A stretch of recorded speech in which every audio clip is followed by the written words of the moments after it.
સુરતના ગોધરા વિસ્તારમાં આવેલ નારાયણનગરમાં ખાડી પાસે થઈ હતી ફાયરિંગની ઘટના. સથાણાના યાના વ્યાપારી સંજયભાઈ પરસાના કરીને યુવક પર થઈ હતી ફાયરિંગ.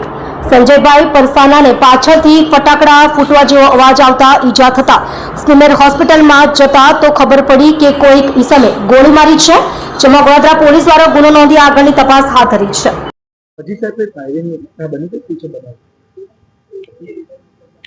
સંજયભાઈ પડસારા કરીને એક સરથાણાનો યુવક છે જે યાનના વેપારી છે.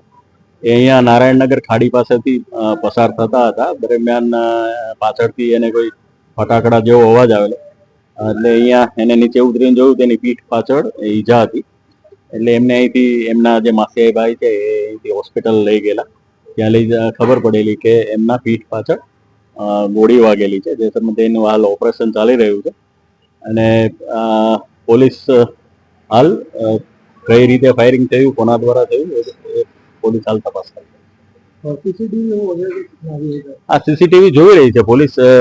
જે આખો રસ્તો છે એ તમામના સીસીટીવી હાલ ચેક કરવામાં આવી રહ્યા છે. જેવી કઈ માહિતી મળશે એટલે આપની સાથે